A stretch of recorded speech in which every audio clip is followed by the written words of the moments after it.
Giving the cue or what?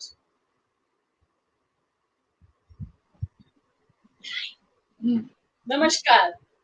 Karma ફાઉન્ડેશનના Facebook page પર આપ સૌનું હાર્દિક સ્વાગત છે.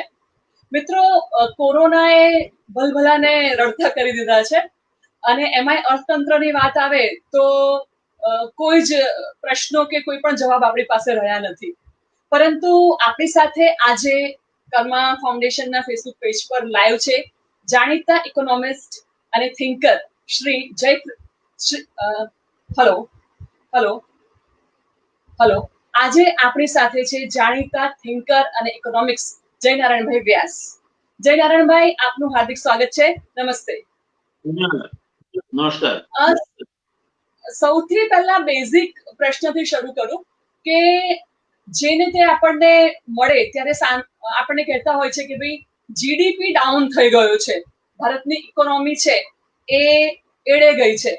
તો સૌથી પહેલા તો હું એ જાણવા માંગીશ કે મેં આજે છાપાઓમાં અને બધા જ મીડિયામાં જીડીપી માઇનસમાં ગયો છે, તો એ જીડીપી માઇનસમાં જવું એટલે શું? પહેલા મૂળ જીડીપી ની વ્યાખ્યા સમજવી પડે મનીષાબેન. એમ એટલે જીડીપી એટલે ગ્રોસ ડોમેસ્ટિક પ્રોડક્ટ, કુલ ઘરગથ્થુ ઉત્પાદન. એમાં કુલ ઔદ્યોગિક ઉત્પાદન આવે, કુલ સેવાકીય ક્ષેત્રનું ઉત્પાદન આવે અને કુલ ખેતીનું ઉત્પાદન આવે. આજની તારીખમાં ભારતના જીડીપીમાં સૌથી વધારે 60% પ્લસ જેટલો ફાળો સર્વિસ સેક્ટરનો, ત્યાર પછી લગભગ 24% જેટલો ફાળો ઔદ્યોગિક ક્ષેત્રનો છે અને 16% ફાળો ખેતીનો છે. આ બધાની કિંમત ભેગી કરીએ એટલે ગ્રોસ ડોમેસ્ટિક પ્રોડક્ટ થાય. હવે એ નીચું ગયું છે અને નકારાત્મક એનો વૃદ્ધિ દર નકારાત્મક થઈ ગયો છે, એ હકીકત છે. પણ એ પહેલા એ વાત સમજવી પડે કે છેલ્લા 6 ક્વાર્ટરથી, એટલે જાન્યુઆરી 2020 ની વાત કરીએ આપણે, તો એના પહેલાના 6 ક્વાર્ટરથી આપણો જીડીપી ઘટતો રહ્યો હતો. એટલે વી વેર ઓલરેડી ફેસિંગ એ બેડ સિચ્યુએશન. અને એ પછી કોવિડ આવ્યું. કોવિડે 3 વસ્તુને અસર કરી. માણસને અસર કરી, કારણ કે લોકડાઉન થયું, કર્ફ્યુ થયો, એટલે મજૂરી માટે મેનપાવર અને મેનેજમેન્ટ માટેના માણસો બધા જ રોકાઈ ગયા, એને બ્રેક લાગી. ત્યાર પછી એને અસર કરી મશીનને, કારણ કે માણસો જ નહોતા એટલે મશીન નહીં ચાલ્યા, મશીન નહીં ચાલ્યા એટલે ઉત્પાદન નહીં થયું. અને ત્રીજી અસર કરી એને માર્કેટ, કારણ કે બજારોમાં ખરીદી જવા માટેની શક્યતાઓ જ નહોતી, કર્ફ્યુ હતો, લોકડાઉન હતું, એટલે ઉત્પાદન ના થયું અને બજારમાં જે હતો તે માલ પણ રોકાઈ પડ્યો. સમ ટોટલ ઓફ ઇટ ઇઝ કે આ આખી જે કુલ વ્યવસ્થા છે એને બ્રેક લાગી ગઈ. અને બ્રેક લાગી ગઈ એટલે એનો વૃદ્ધિ દર ઘટતો જતો હતો, એ ઘટવાના બદલે વધારે ઘટીને આ વર્ષે એ નકારાત્મક 9% જેવો રહેશે, જે સ્વતંત્ર ભારતના ઇતિહાસમાં પહેલી વાર બનવાનું છે. કારણ કે આ કુલ ઘરગથ્થુ ઉત્પાદન મેં આપને સમજાવ્યું, એને નોમિનલ જીડીપી કહે. એ નોમિનલ જીડીપી ને ઇન્ફ્લેશન સાથે એડજસ્ટ કરો, કારણ કે આ વૃદ્ધિ દર 8% હોય પણ ફુગાવાનો દર 5% હોય તો ખરેખર જીડીપી ગ્રોથ 3% જ કહેવાય, કારણ કે you have to adjust it for the inflation.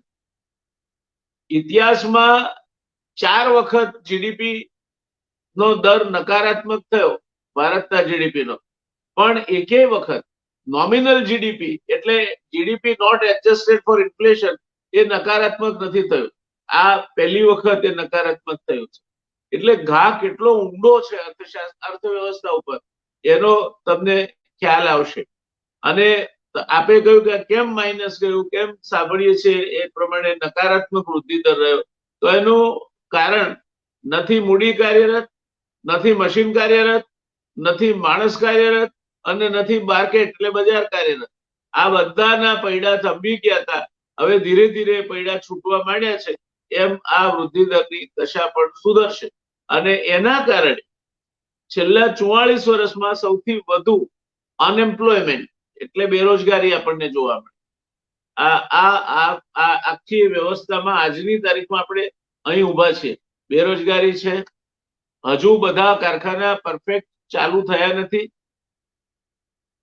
નાના અને મધ્યમ એકમોમાં ઘણી બધી જગ્યાએ મજદૂરો નથી, શ્રમિકો હજુ બધા માઇગ્રન્ટ લેબર જે અહીંથી ચાલ્યા ગયા હતા પાછા નથી આવ્યા. આ પરિસ્થિતિના કારણે ઔદ્યોગિક ઉત્પાદનને પણ મોટી બ્રેક લાગી છે. સેવાકીય ક્ષેત્ર એટલે કુરિયર આવે, ટ્રાન્સપોર્ટ આવે, ટેક્સી અને લોકલ ટ્રાન્સપોર્ટ સિસ્ટમ્સ આવે, રેસ્ટોરાં આવે, આ બધું પણ ઠપ થઈ ગયું. એટલે 60% જીડીપી વાળું ક્ષેત્ર પણ ડાઉન ગયું. આ બધાનો અસર એ નકારાત્મક વૃદ્ધિ દરમાં પડી. એક વાત આપણને ભારતને ફાયદાકારક રહી હોય તો એ ખેતીનો વૃદ્ધિ દર એમાં બહુ જાજો ફરક નહીં પડ્યો. અને ખેતીના જીડીપીમાં તો 16% જ છે, પણ ખેતી અને ગ્રામ્ય અર્થતંત્ર 50% સીધી કે આડકતરી રોજગારી આપે છે, 50% કરતા વધારે, અને 50% કરતા વધારે કન્ઝમ્પશન કરે છે. દાખલા તરીકે આ દેશમાં જેટલો સિમેન્ટ પેદા થાય છે એનો 50% ગામડામાં વપરાય છે, ગ્રામ્ય અર્થતંત્રમાં વપરાય છે. 55% મોટરસાયકલ ગ્રામ્ય અર્થતંત્રમાં વેચાય છે, 52% કપડું ગ્રામ્ય અર્થતંત્રમાં વેચાય છે.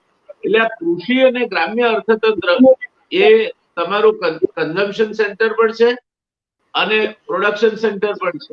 એ અનાજ પેદા કરે છે, દૂધ પેદા કરે છે, ફળો અને શાકભાજી પેદા કરે છે, અને એ રીતે આપણી ફૂડ સિક્યોરિટી જીવંત રાખે છે.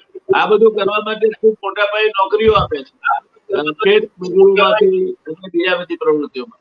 અને એ પોતે આમાંથી જે આવક થાય એનું મોટું ખરીદાર પણ છે, કારણ કે ભારતની 60% વસ્તી ગામડાઓમાં રહે છે આજે પણ.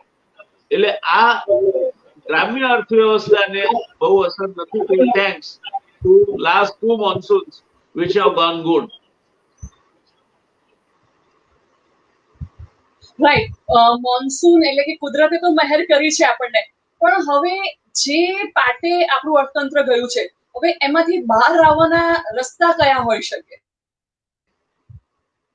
પહેલો રસ્તો તો લોકડાઉન ગયા પછી ઉત્પાદન વ્યવસ્થા ચાલુ થઈ, ટ્રાન્સપોર્ટ ચાલુ થઈ, રેલવે ચાલુ થઈ, બસો ચાલુ થઈ, ટ્રક અને ટ્રાન્સપોર્ટ સિસ્ટમ્સ કામ કરતી થઈ. એટલે એ ધીરે ધીરે આ બધી જે અત્યાર સુધી અટકી પડેલી વ્યવસ્થા હતી એને ધીરે ધીરે ગતિવત કરવાનું કામ કરશે. બીજું, ઉત્પાદન શરૂ થયું, કારખાના શરૂ થયા, લોકોને પગાર મળતા થશે, એ પગાર થકી એ લોકો બજારમાંથી ખરીદી કરતા થશે. એટલે જે પેલું બજારમાં ખરીદીનું જે વિષચક્ર પેદા થયું છે કે ગ્રાહકી નથી, તે કંઈક અંશે સુધરશે. ત્યાર પછી ત્રીજું, એના કારણે જે મૂડી રોકાણ કર્યું છે જેમણે, એમને પણ કંઈક રાહત મળશે, કારણ કે સાવ વગર વપરાય મૂડી પડી નથી રહી, એ રીતે નુકસાન એમને જે થાય તે થતું નથી. એટલે આ 3 તો ઇમિડિયેટ એના ગેઇન્સ થાય છે, જેના કારણે અત્યારે તમે જુઓ તો માર્ચ થી જૂનના ક્વાર્ટરમાં લગભગ -29% જેટલો ગ્રોથ રેટ હતો. ઓવરઓલ આખા વર્ષનો હવે now the predictions are it will be around 8 to 9%. એનો અર્થ એ થયો કે આ -29% માંથી આપણે ધીરે ધીરે ધીરે ધીરે ધીરે કરતા વર્ષ પૂરું થશે ત્યારે આપણે 8% કે 9% પર આવે. એટલે હવેનો સમય જે છે તે હકારાત્મક વૃદ્ધિ દર જોવા મળે તેવો સમય છે.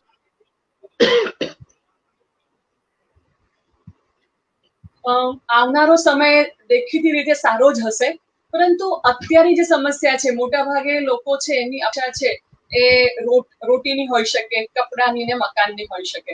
તો અત્યારે જે વૃદ્ધિ દર ઘટી ગયો એના કારણે મોંઘવારી ઘણી વધી છે. દાળના ભાવ સામાન્ય રીતે જે હતા એનાથી 1.5 ગણો ભાવ વધારો થયો છે. સામે તેલના ડબ્બા અને એનો પણ ભાવ વધ્યો છે.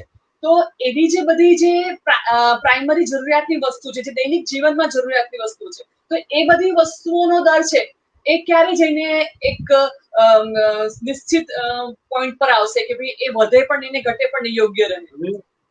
હવે એ ઘટવા માંડ્યા છે, અને હું માનું છું ત્યાં સુધી બાય માર્ચ જ્યાં સુધી ખાદ્ય ચીજ વસ્તુઓને લાગે વળગે છે ત્યાં સુધી એનો ભાવમાં કંઈક અંશે ઘટાડો થશે. પણ સાથે બીજી એક વસ્તુ પણ આપણે સમજવી જોઈશે કે એક બાજુ સરકાર ટેકાના ભાવ વધારે છે કારણ કે ખેડૂતને વળતર ઓછું મળે છે એવી ડિમાન્ડ. તો જો ખેડૂતને વધારે વળતર આપશે તો બજારમાં ભાવ ઊંચી કિંમતે આવશે એટલે તમારું ઇન્ફ્લેશન જે વધે છે એમાં સૌથી મોટો ફાળો ખાદ્ય પદાર્થો અને ખાવાની ચીજ વસ્તુઓના ઇન્ફ્લેશનનો છે. એટલે એ ભાવ વધારો અટકી જાય એવું નથી જોતો, પણ પ્રમાણમાં સ્ટેબિલાઇઝ રહી અને ચાલે એટલે સરવાળે બંને પલ્લા એ સંતુલિત થાય તે પ્રકારની પરિસ્થિતિ દેખાય છે.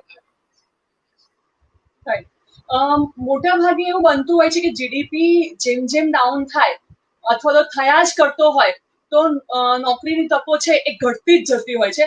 અત્યારે જોઈએ તો દર 100 લોકોએ લગભગ 30 થી 35 લોકોની નોકરી ગઈ છે.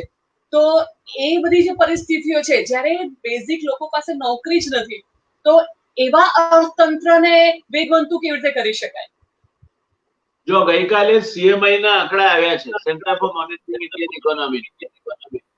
એને ઓવરઓલ જે બેકારીનો દર ઘટી રહ્યો હોવાની વાત કરી છે, પણ એમાં મહદઅંશે ગ્રામ્ય બેકારીનો દર ઘટીને 6.3% થયો છે તે કારણભૂત છે.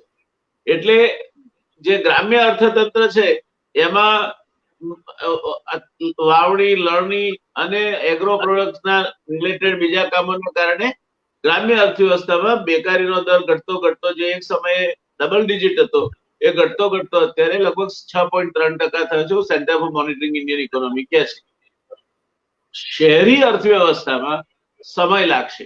સમય એટલા માટે લાગશે કે એ ઉત્પાદન આધારિત વ્યવસ્થા છે અને કન્ઝમ્પશન એનું મર્યાદિત છે. તમે 60% વસ્તી ગામડામાં રહે છે એટલે કન્ઝમ્પશન પ્રમાણમાં ઘણી બધી બાબતોમાં એનું મર્યાદિત છે. એટલે શહેરી અર્થવ્યવસ્થા છે જ્યાં સુધી ઉદ્યોગો ફરી પાછા ધમધમતા ન થાય, સેવાકીય ક્ષેત્ર એટલે રેસ્ટોરાં છે, તમારા ઝોમેટો કે સ્વિગી જેવી ઘરે ડિલિવરી કરતી સર્વિસ ચેઇન છે, ટ્રાન્સપોર્ટ છે, કુરિયર સર્વિસીસ છે, બેંકો છે, આ બધું જેમ જેમ વધારે વેગ પકડતું એમ શહેરી બેકારી છે તે ઘટશે.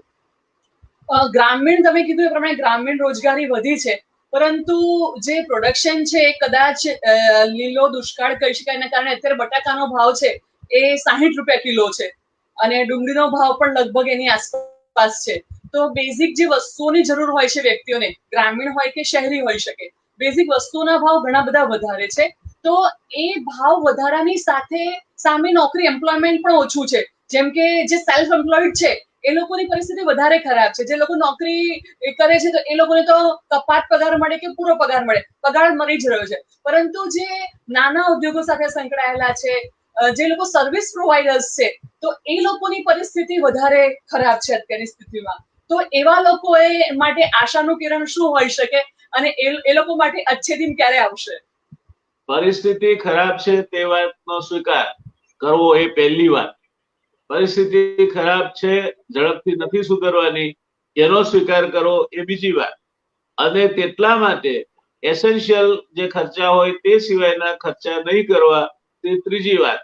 મધ્યમ અને ઉચ્ચ મધ્યમ વર્ગ સુધી બધા વર્ગોએ આ વાત હમણાં 1 વર્ષથી તો સ્વીકારીને ચાલવું પડશે.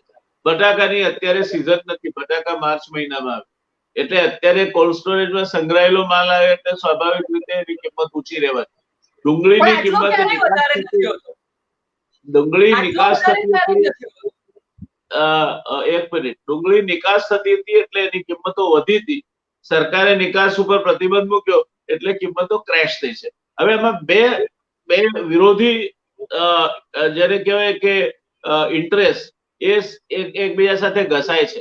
ખેડૂતને વધારે વળતર જોઈએ, વધારે વળતર મળવું જોઈએ એવી એની માંગ છે અને એને વધારે વળતર મળે, આ ડુંગળીના નિકાસ ઉપર પ્રતિબંધ મૂક્યો તો ભાવ તૂટી ગયા એટલે ખેડૂતને નુકસાન જવાનું. એટલે એક બાજુ આપણે મધ્યમ વર્ગને ડુંગળી સસ્તી અપાવવાની વાતમાં ફાયદો કર્યો, બીજી બાજુ ખેડૂતને જે મળતર હતું એમાં નુકસાન થયું. એટલે આ કૃષિ ઉત્પાદનોના ભાવમાં મનીષાબેન it is a kind of a very dicey situation that if you do it without understanding the dynamics of it, then you will end up creating either high sort of shooting up prices or prices that fall to the rock bottom. Somewhere in between, you can do it provided you have buffer stock. And these are perishable goods. So buffer stock is not possible. And therefore, આ પરિસ્થિતિ રહેવાની. દાળની વાત તમે કરી એમાં તો હું માનું છું ત્યાં સુધી હવે પછીનું જે કૃષિ બિલ આવ્યું છે એમાં તો સ્ટોકની મર્યાદા જ કાઢી નાખી છે સરકાર. એટલે આમાં જે પદાર્થ જે દાળ આપણે ઘણા મોટા જથ્થા ઉપર આધારિત છે આયાત ઉપર, તેલમાં આપણે આયાત ઉપર આધારિત છે. ત્યાં પછી આપણે જેમ these bigger sharks, મોટા જે વેપારીઓ છે અથવા તો આયાતકારો છે, એ લોકો પોતે પોતાની મરજી પ્રમાણે જ્યાં સ્ટોક કર્યો હોય માલ ત્યાંથી અહીં લાવે છે. એટલે એ એક બીજું પરિબળ છે જેને સરકાર કાબુમાં રાખી નથી શકતી અથવા રાખવા માંગતી નથી. બેમાંથી જે ગણો.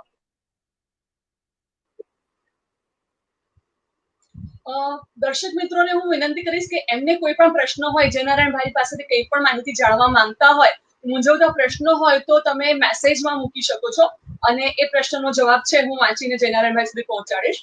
જયનારાયણભાઈ, સપ્ટેમ્બર મહિનો કે સપ્ટેમ્બર મહિનાનો અંત છે એ દર વર્ષે આવે છે. માર્ચમાં બટાકાની ખેતી ભલે થતી હોય પણ સપ્ટેમ્બર મહિનામાં ક્યારે પણ બટાકાનો ભાવ 60 રૂપિયા સુધી જતો નથી, ક્યારેય નથી ગયો. અને બીજી બધી જે ખાદ્ય સામગ્રી છે બધાનો ભાવ વધ્યો છે. એને આપણે શું કોરોના ઇફેક્ટ કહી શકીએ? ના, જે પુરવઠાનું તંત્ર છે એ ક્યાંક વરસાદના કારણે ખોરવાયું છે. અને એ જે સેન્ટર્સ છે ત્યાંથી શહેરી કેન્દ્રો અથવા તો જે એના ઉપભોક્તા કેન્દ્રો છે ત્યાં સુધી ક્યાંક ને ક્યાંક આ વખતે માલ વહન પહેલો ખોરવાયું એ કોરોનાના કારણે ટ્રકો નહીં જાય એટલે એ ટ્રાન્સપોર્ટ વ્યવસ્થા આખી ખોરવી નાખી. હવે ધીરે ધીરે થાય છે, એટલું બફર સ્ટોક માંથી તો આવવાનું નથી, એટલે તમારી પાસે સ્ટોક ઓછો હોય તો ભાવ ઉપર જવાના. આ એનું ખરું કારણ છે. કોઈ જગ્યાએ પાક ઓછો થયો છે તેના કારણે ભાવ વધ્યા છે એ કારણ સાથે હું સંમત નથી. There is a question of management and that management is taking the goods from their center of production to the consumption centers. એ હમણાં સુધી તો આ ટ્રકોનો ને બધો વ્યવહાર બંધ હતો એટલે લગભગ ઠપ હતું. હવે ધીરે ધીરે ખુલતું આવશે એમ એની બેલેન્સિંગ ઇફેક્ટ દેખાશે. આપણે વાત કરી, બહુ સરસ વાત કરી, મને પણ ગમી કે ભાઈ મધ્યમ વર્ગ અને ઉચ્ચ મધ્યમ વર્ગને શક્ય હોય એટલો ખર્ચ ઘટાડવો જોઈએ. મિનિમમ જરૂરિયાતની વસ્તુ હોય એનો જ ખર્ચ કરવો જોઈએ. એગ્રી. પણ અત્યારે જ્યારે રોગી સિઝન છે, શરદ મહિનો ચાલે છે, તમે કોરોનાથી બચી જાઓ તો ચિકનગુનિયા કે ડેન્ગ્યુ જેવા અસુર તત્વો છે હાવી થતા હોય છે. તો એવા સમયે જે મધ્યમ વર્ગના લોકો હોય છે એમનું જે બજેટ હોય છે ઓલરેડી ખોરવાયેલું છે, કારણ કે કામ નથી, પગાર છે તો ઓછો પગાર આવી રહ્યો છે, ખર્ચાઓ વધે છે. કારણ કે આપણે આખી સ્કૂલની ઇકોનોમીની વાત કરીએ તો મોટા ભાગે ઘરમાં ધારો કે 2 બાળકો હોય તો 2 બાળકો માટે સ્ક્રીન ઉપલબ્ધ કરાવી, એના માટે સારું ઇન્ટરનેટ ઉપલબ્ધ કરાવવું અને એ લોકોને આખો દિવસ બિઝી રાખવા. બરાબર. તો આ બધામાં પણ ગમે કેન પ્રકારની, કારણ કે શાળાની ફી છે એ તો દરેક જે પણ વાલી હશે એને ભરવાની આવતી જ હોય છે. એટલે આખું જે સામાન્ય વર્ગના લોકોનું જે અર્થતંત્ર છે એ ડામાડોળ સ્થિતિમાં છે. તો આ ડામાડોળ સ્થિતિમાં ધારો કે આપણે વાત કરીએ કે ભાઈ ઘરમાં કોરોના નથી આવ્યો તો ચિકનગુનિયા આવ્યો, તો એક વ્યક્તિને જયારે બીમાર પડે છે તો લગભગ 12 થી 13,000 અલગ અલગ પ્રકારના જે ટેસ્ટ છે એ કરાવવાનું ડોક્ટરો કહેતા હોય છે અને એમાંથી પછી ડાયગ્નોસિસ થતો હોય છે કે ભાઈ હવે તમને આ રોગ છે, એટલે પછી એ રોગની ટ્રીટમેન્ટ થાય. બરાબર. તો આવા સમયે આપણે એમ કહીએ કે ભાઈ ના, તમારે નકામા ખર્ચ ન કરવા, તો કઈ રીતની લાઈન ઓફ એક્શન સામાન્ય વ્યક્તિ વાપરે કે જેથી કરીને આ જે આખી માયાજાળ છે એમાંથી પોતાનો રસ્તો કાઢી શકે? જો આ સીઝન ભાદરવો છે, જે તમે શરદ ઋતુની વાત કરી, એ આપણા બાપ દાદાઓના વખતથી શતમ જીવે શરદ આશીર્વાદ જ એટલા માટે અપાય છે કે આ માંદગીની સીઝન છે. કોવિડ છે એની સાથે ચિકનગુનિયા, મેલેરિયા, ડેન્ગુ આ 3 રોગો માટેની પણ આ સિઝન છે, વાત આપની સાચી. હવે પ્રશ્ન એ થાય છે કે little bit of prevention saves you lot of expenditure. તમે ડેન્ગ્યુનો મચ્છર એ ચોખ્ખા પાણીમાં થાય છે, એટલે ઘરમાં ક્યાંક થીન વોટર ફિલ્મ હોય કે તમે પક્ષીને પીવા માટે પાણી મૂકતા હો તો એમાં આ મચ્છર થાય છે, ગંદા પાણીમાં નથી થતું અને દિવસે જ કરડે છે. એટલે તમે લાંબી બાય વાળા કપડા પહેરો અને આ મચ્છર ઘરથી બહાર બહુ લાંબો ઉડી નથી શકતો. એટલે ડેન્ગ્યુનો મચ્છર છે ઘરમાં થાય, ઘરમાં જ કરડે છે. એટલે 2 કિલોમીટર દૂર મચ્છર પેદા થયો ને આવીને તમને કરડી જાય એવું નથી બનતું.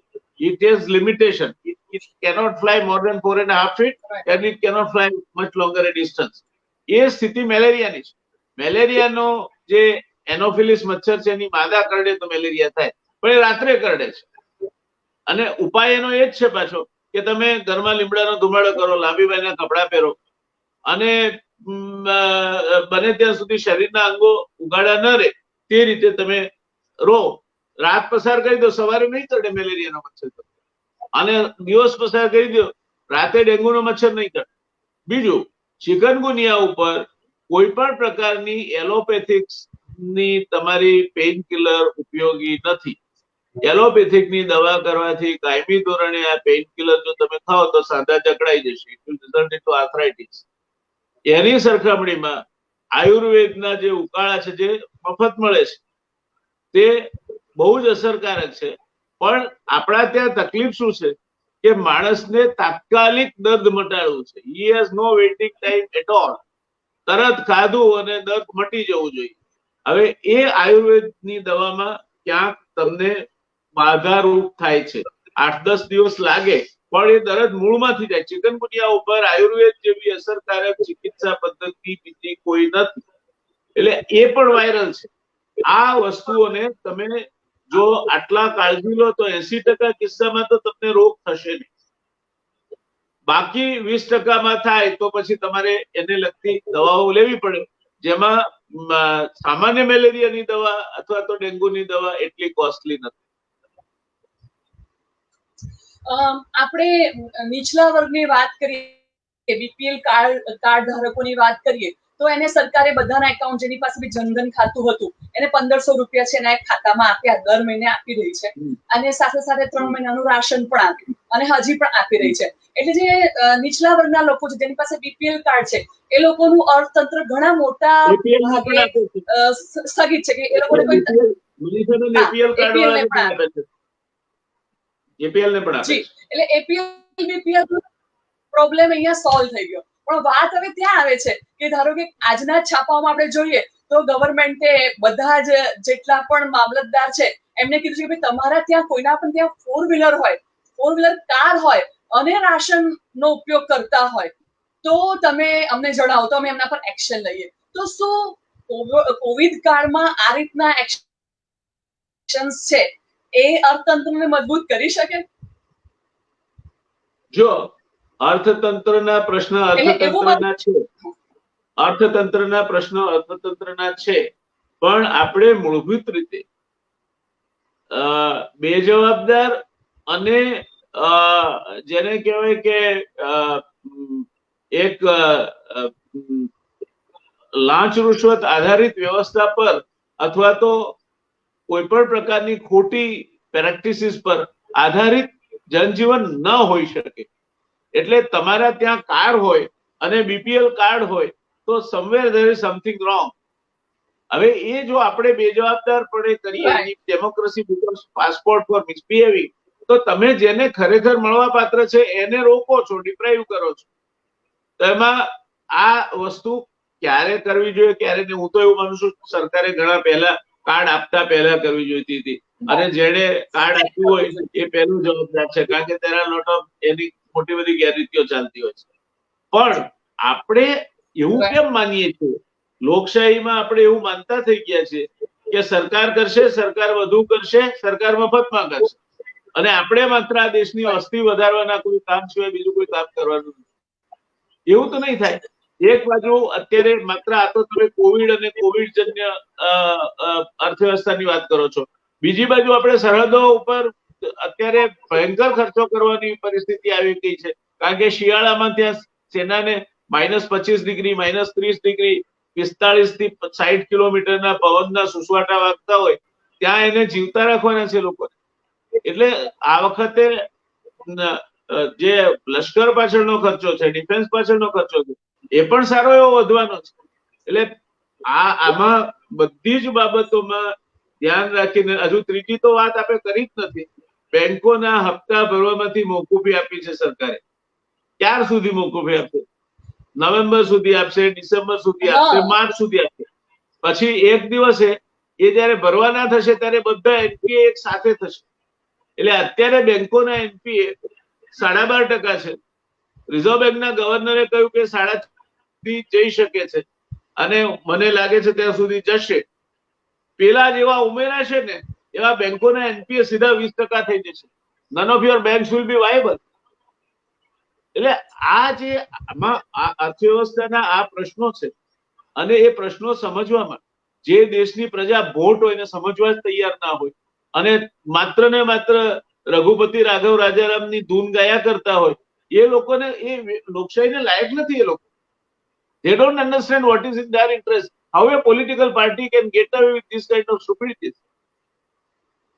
કોઈ પણ પક્ષનું શાસન હોય, આપણે શરૂઆતથી આ જ ધંધે લાગ્યા છીએ કે કંઈ પણ થયું એટલે સરકાર, જાપાનમાં સુનામી આવ્યો તો બધા દેશોએ એને મદદ કરવાની તૈયારી બતાવી, ભારતે પણ બતાવી. ત્યારે નમ્રતાપૂર્વક એ લોકોએ કહ્યું કે નહીં, we are capable of taking care of ourselves, thank you very much. આ દિવસ ક્યારે આવશે આ દેશમાં? તમે PL 480 ના ઘઉં ભીખ માંગીને ખાતા હતા 1951માં. 5 કરોડ ટનનું ઘઉંનું ઉત્પાદન હતું, અનાજનું ઉત્પાદન હતું. અત્યારે 30 કરોડ ટનનું ઉત્પાદન છે. આપણે જરૂરત કરતા વધારે અનાજ પકવીએ છીએ, તોય આપણે નહીં સુધરવાનું, આપણે એના જ રહેવાનું. એટલે આ દેશના પ્રશ્નો છે, વસ્તી વધારો એ પહેલો પ્રશ્ન છે, અને આવકની અસમાનતા. આપે વાત કરી તો મધ્યમ વર્ગની શું કરો વાત કરો છો? આ દેશમાં 1% લોકો પાસે 58% સંપત્તિ છે, અને 10% લોકો પાસે 90% સંપત્તિ છે. તમે ને હું તો બાકીના 90%માં આવીએ છીએ જેની પાસે 10% સંપત્તિ છે. એટલે આપણે મુકેશ અંબાણી 6ઠ્ઠા નંબરે આવી જાય તો આપણા ઘેર કહારના આંધણ મૂકીએ છીએ. એનાથી શું ભલું થવાનું? તમે ટેલ મી. તમારી આર્થિક અસમાનતા, આ દેશનો મૂળ પ્રશ્ન છે આર્થિક અસમાનતા. બીજો પ્રશ્ન છે એટલો જ અગત્યનો વસ્તી વધારો. ત્રીજો છે સાવ બકવાસ એવી શિક્ષણ વ્યવસ્થા. સા વિદ્યા વિમુક્ત, એના બદલે શિક્ષિત બેકારો પેદા કરવાનો એક આયોજનબદ્ધ કાવતરું આ દેશમાં ચાલી રહ્યું. કોઈ સરકાર એ આ પાપમાંથી બાકાત છે એવું માનતો નથી. આપણે શિક્ષક એટલે સ્કૂલમાં ભણાવવાનું એનું કામ. એ શિક્ષકને તમે મતગણતરી કરવામાં વાપરો, વોટર લિસ્ટને નવું કરવાનું એમાં વાપરો, એ શિક્ષકને તમે કોવિડ સહાયક બનાવો, એ શિક્ષકને તમે વળી બીજું કંઈક આવે તો બીજું કંઈ ફોર્મ ભરવા મોકલો, તો ભણાવશે ક્યારે? એટલે વી આર એ સોસાયટી. પ્રશ્ન મળ્યો છે મુંબઈથી. હાજી બોલો. મુંબઈથી આપણને પિનારકાબેન મિસ્ત્રી એક પ્રશ્ન મૂક્યો છે. જી. economically how to handle the situation for middle class? પહેલા તો એ બેનને કહો કે તમે જે દેશમાં રહો છો એ દેશની અર્થવ્યવસ્થા જ્યાં સુધી નહીં સુધરે ત્યાં સુધી મધ્યમ વર્ગને કઈ રીતે સુધારશો? તમે છેલ્લા 3 વર્ષથી ઘસાતી જતી અર્થવ્યવસ્થામાં જીવી રહ્યા છો અને રાજી છો. તમે તો જે રીતે રાજી થઈને ઘસાતી જતી અર્થવ્યવસ્થામાં અત્યાર સુધી જીવ્યા છો એ જ રીતે જીવી શકશો, કારણ કે દેશનું જ્યાં સુધી મેક્રો એટલે આખું જે વાતાવરણ છે અર્થવ્યવસ્થાનું એ નહીં સુધરે ત્યાં સુધી મધ્યમ વર્ગ હોય એને સૌથી વધારે મુશ્કેલ. બેનની વાત સાથે હું સંમત છું, કારણ કે નથી અંબાણીને મુશ્કેલી, કે નથી પેલા જે APL BPL ને ખાવાની કોઈ મુશ્કેલી નથી, અત્યારે સરકાર આપે છે. મુશ્કેલી છે મધ્યમ વર્ગને, જેને લપડાક ભરીને ગાલ રાતા રાખવાના છે. કોકના નોકરી છૂટી ગઈ છે રિટ્રેન્ચમેન્ટમાં, કોકના પગાર કાપી નાખવામાં આવ્યા છે કે તમારે હવે 60% જ પગાર મળશે, નોકરી કરવી હોય તો કરો. મધ્યમ વર્ગની ફ્લાઇટ આ દેશમાં એટલી ખરાબ છે કે જેની કોઈ વર્ણન ના થઈ શકે. પણ એ ક્યાં સૂઈ જાય છે જયારે એના હકોના ઉપયોગ કરવાનો હોય છે ત્યારે. અત્યારે આપણે આ બધી ચર્ચા કરીએ છીએ તો ચૂંટણીમાં થપાથપ તમે થપ્પા મારી આવો છો તો in a democracy you get the government you deserve. તમે જેને લાયક હોય એવી સરકાર તમને મળશે, એની ફરિયાદ કરો છો તમે. એટલે બેન એના કારણો અત્યારે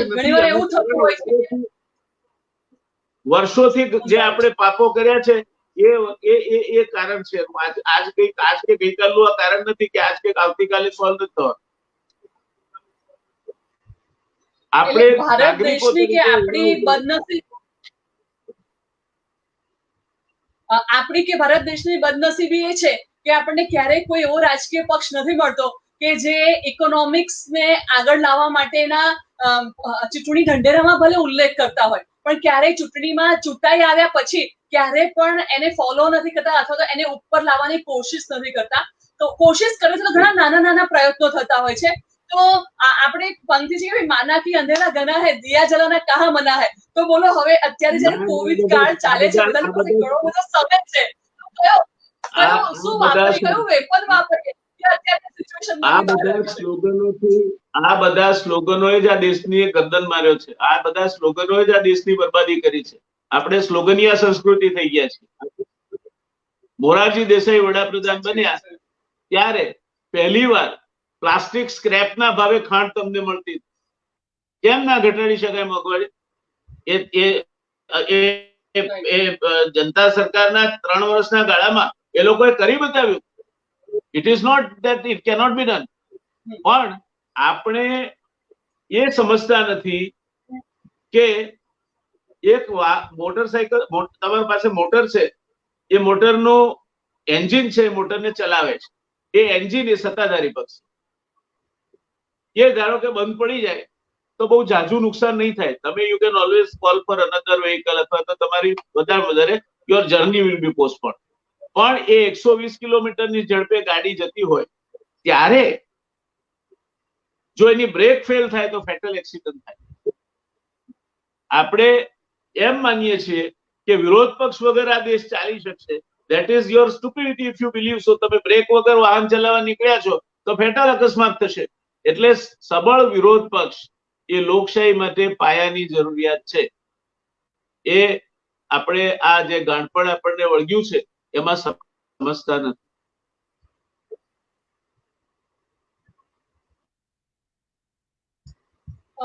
અત્યારની પરિસ્થિતિઓ છે જેને આપણે રડવા જેવી પરિસ્થિતિ કહી શકીએ કે અત્યારે મોટાભાગના બધા જ લોકોની, જે 10% લોકો જેની પાસે ઘણી બધી સંપત્તિ છે એ લોકોની વાત એક બાજુ પર રાખીએ, બાકીના એપીએલ અને બીપીએલ વાળા લોકોને બી સાઈડમાં રાખીએ, વચ્ચેના લોકોની આપણે વાત કરીએ તો એ લોકોની પરિસ્થિતિ કોરોના કાળ પતી જશે એ પછી કેવી હોઈ શકે? એ લોકોને માં કેવી રીતના આર્થિક સુધારાઓ આવશે એ લોકોની જિંદગીમાં?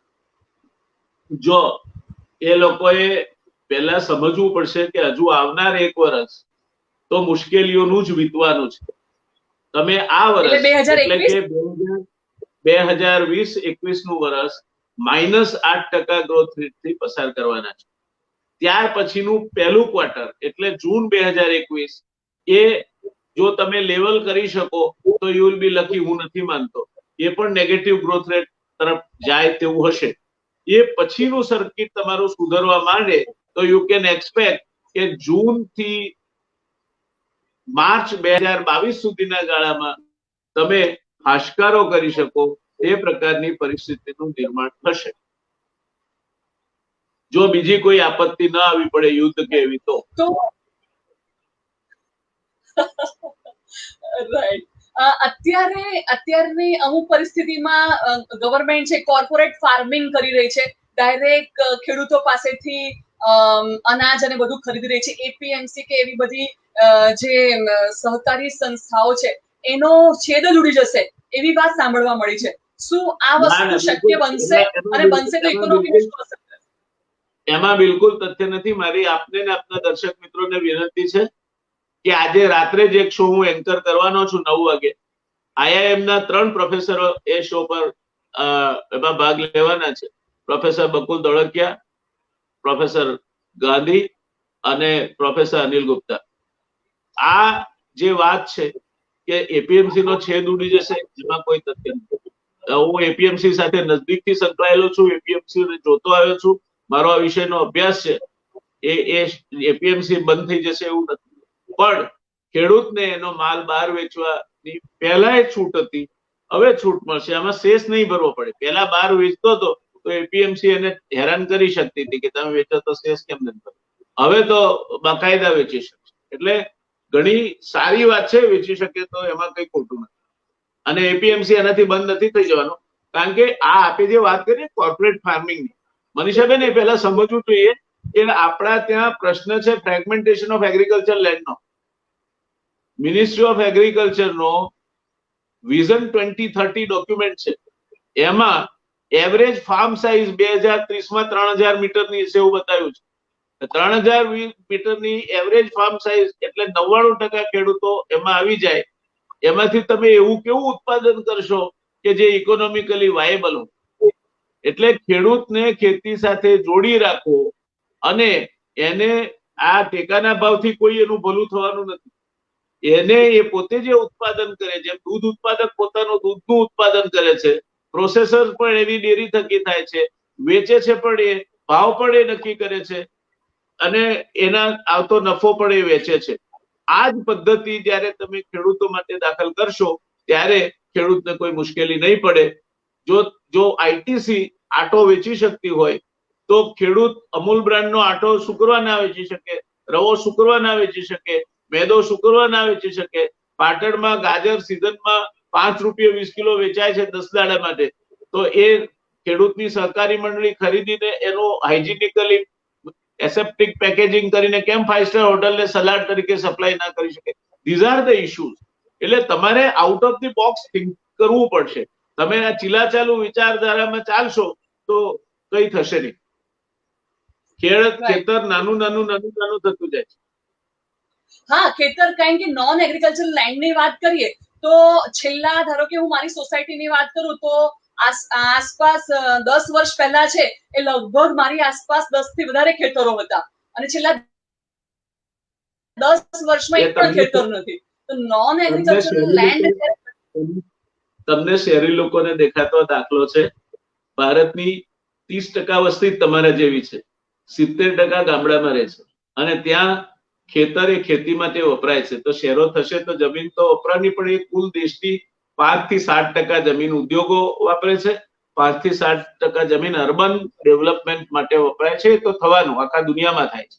પણ બાકીની જમીન છે એ બાકીની જમીન ખેડૂત ખેતી માટે વાપરી નહીં શકે, કારણ કે ભાઈએ ભાગ પડતા પડતા આપણે પહેલી પંચોતેર યોજના લખી ત્યારે 4 હેક્ટર હતી એવરેજ સાઇઝ, એ અત્યારે 1 એકર થઈ છે અને 2030માં 3000 ચોરસ મીટર થશે.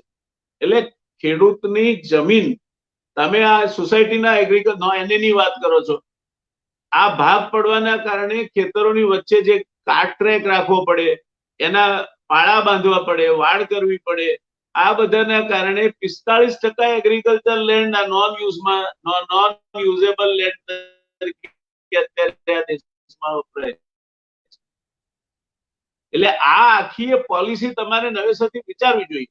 હવે એ વિચારવાના બદલે ટેકાના ભાવ વધારી આપ્યા, એ લાઈન ઉપર તમે ચડી જાઓ તો એ તો કોઈ દિવસ ખેડૂતનું ભલું નહીં કરે. અને એને ટેકાના ભાવ વધારી આપશો એટલે ગ્રાહકને અનાજ મોંઘું પડશે, એટલે ગ્રાહકનું ભલું નહીં કરે.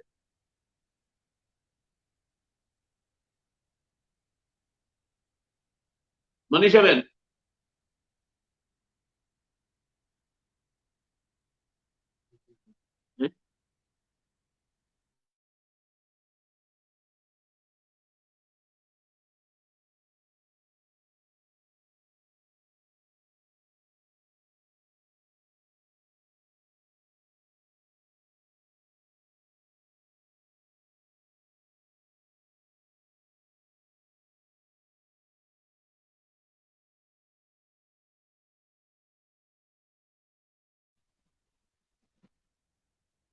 દર્શક મિત્રો, મને લાગે છે કે ચર્ચામાં કઈ વિક્ષેપ આવ્યો છે. દરમિયાનમાં કેટલાક પ્રશ્નો મારા બીજા ફોન પર હું જોઈ શકું છું. ઉત્કંઠાબેન પંડ્યાએ પૂછ્યું છે કે બટાકાનું ઉત્પાદન દર વર્ષે વધતું હોવા છતાં ભાવ ન ઘટવા અને કોલ્ડ સ્ટોરેજ નું વધુ. બેન, કોલ્ડ સ્ટોરેજ કેપેસિટી આપણા ત્યાં 92 લાખ ટન જોઈએ, 35 લાખ ટન છે. કોલ્ડ સ્ટોરેજ કેપેસિટી જોઈએ એટલી નથી. એના કારણે વર્ષે 50,000 ટન શાકભાજી ને ફળો બગડી જાય છે. એ જો કોલ્ડ સ્ટોરેજ કેપેસિટી વધશે તો તમને ફાયદો છે. કોલ્ડ સ્ટોરેજ કેપેસિટી થી તમારા ભાવ ઘટશે. એ કોલ્ડ સ્ટોરેજ તમારા નુકસાનીનો ધંધો નથી. વિજય ઠાકર, નિવૃત્ત કર્મચારીને રોકાણ ક્યાં કરવું? અત્યારે ક્યાંય નહીં. ખરીદ ઘરમાં આપણા પૈસા આપણા સિવાય બીજા કોઈ જગ્યાએ સલામત નથી. હમણાં કોઈ રોકાણ બોકાણ કરવાની. શીલા ભટ્ટ, એપીએમસી નો છેદ ઉડી જશે એવું નથી લાગતું. ના, જરાય નહીં. અને એની ચર્ચા વધારે વિગતમાં સાંભળવી હોય તમારે તો આજે રાત્રે 9 વાગે થી 10 વાગ્યા ગુજરાત સમાચાર ટેલિવિઝન પર તમને સાંભળવા મળશે. ઝિલીરિયા રમેશભાઈ, આપણે હા, તમે વચ્ચેથી જતા રહ્યા એટલે મને લાગ્યું કોઈ ટેકનિકલ સ્નેગ આવ્યો તો એનો ઉપયોગ કરી. હા, ટેકનિકલ એરર હતી થોડી. હા, આપ હિમજીભાઈ પ્રશ્ન રાખતા હતા. હા, એ પ્રશ્ન પર જ વાત કરીએ કે ભાઈ ખેડૂતે પોસાય એવા ભાવ મળે અને ગ્રાહકોને પણ વ્યાજબી ભાવથી ખરીદી શકાય એના માટે શું કરવું જોઈએ? બહુ સારો પ્રશ્ન છે. એના માટે સરસ જવાબ આપું તમને. અમૂલની થેલીના સવારે 2 રૂપિયા ભાવ વધી જાય છે, કરો છો કશું? તમે નથી કરતા રે. એ રીતે ખેડૂત એક જ એવો ઉત્પાદક છે. ખેડૂત એક જ એવો ઉત્પાદક છે જે પોતાના ઉત્પાદનના ભાવ પોતે નક્કી નથી કરતો, બીજા કોઈ નક્કી કરે. એટલે ખેડૂતને ઉત્પાદનને પ્રોસેસ કરી વેલ્યુ એડિશન કરીને વેચવાના રસ્તે લઈ જઈએ આપણે તો આ બધા પ્રશ્નોનો ઉકેલ આવી જાય. રાઈટ. અત્યારે એક અફવા એવી પણ છે કે ભાઈ ડિજિટલાઇઝેશન આવી જશે, જે ડિજિટલ કરન્સીઝ ની વાત થશે. તો શું ડિજિટલ કરન્સીઝ ની વાત થશે તો બેંકમાં જે લોકોની થાપણો મૂકેલી છે એના પર કઈ પ્રશ્નાર્થ થઈ શકે? આવું કઈ થાય નહીં બેન. આવા હાઇપોથેટિકલ પ્રશ્નો ચર્ચવા નહીં. જે દેશમાં ટોટલી ખેતીની અર્થવ્યવસ્થા કેશ પર ચાલે છે, સર્વિસ સેક્ટર 60% જીડીપી છે, એમાંથી 30 થી 32% કેશ પર ચાલે છે. તમારા જીડીપી નું ટ્રાન્ઝેક્શન 60% નું કેશમાં ચાલે છે. તમારા જેવા ભણેલા ગણેલા માણસો ડિજિટલ કરન્સી સમજે છે કે ડિજિટલ કરન્સી? હજુ તો લોકોને આ ડિજિટલ શબ્દ ખબર નથી. એટલે આવું કઈ થાય. પ્રશ્ન છે જે આવી છે વાત એનો છે, મારો પ્રશ્ન નથી. આ પ્રશ્ન જે અલગ અલગ જગ્યાએથી સમાજના લોકો પાસેથી આવ્યો છે એ પ્રશ્ન છે. મેં કહ્યું આપ ભણેલા ગણેલા આપના જેવા લોકો સમજે ડિજિટલ કરન્સી. બહાર હજુ નથી. એ અમેરિકા જેવા દેશમાં પણ 100% ડિજિટલ કરન્સી નથી. તો આપણે તો હજુ ક્યાં ઘણી વાર છે બધું કરવું. રાઈટ. આપને શું લાગે છે કે ભાઈ આ કોરોના કાળ છે એ અને અત્યારનો જે સાંપ્રત અર્થશાસ્ત્ર છે તો એ બંને વચ્ચેના જે જીડીપી ના અપડાઉન થી આપણે શરૂઆતમાં જે પ્રશ્ન ડિસ્કસ કર્યો કે ભાઈ લગભગ છેલ્લા 3 ક્વાર્ટર થી ભારતનો જીડીપી છે ડાઉન થઈ રહ્યો હતો, બરાબર?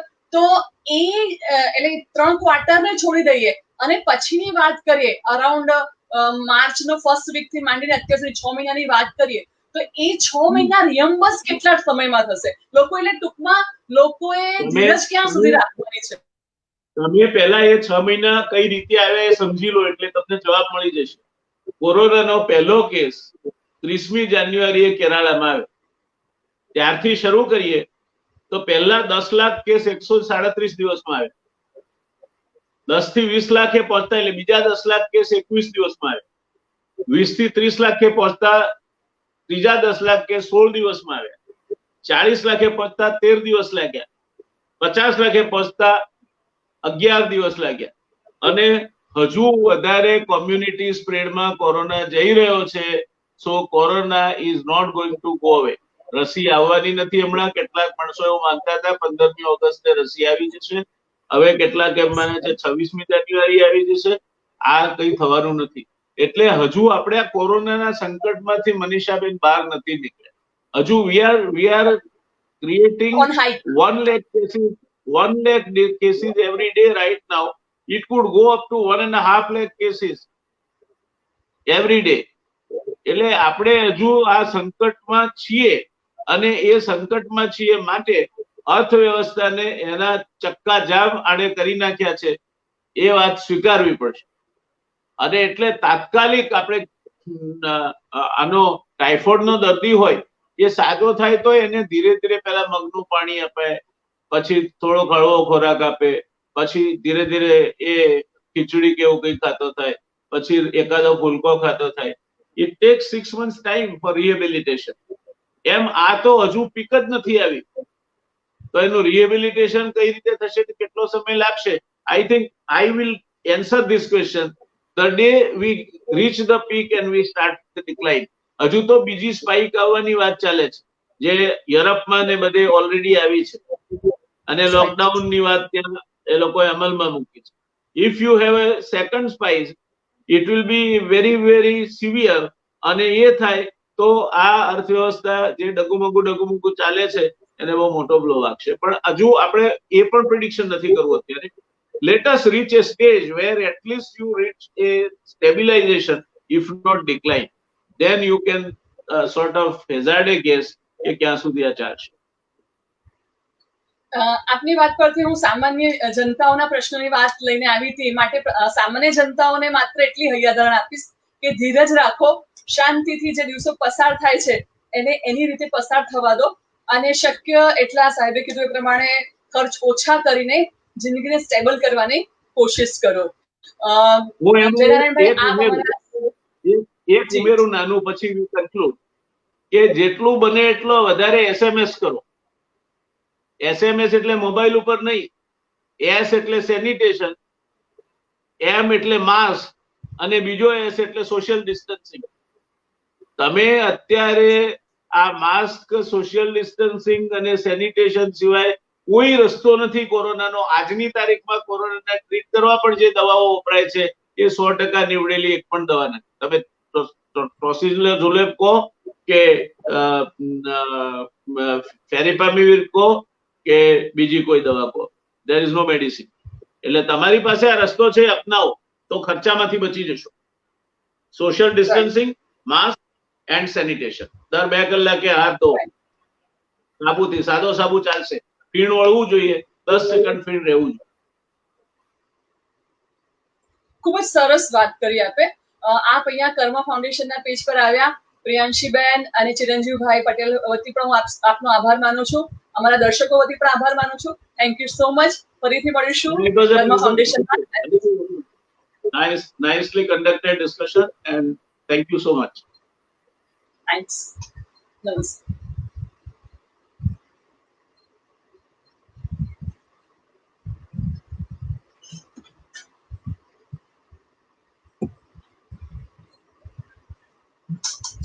Thank you.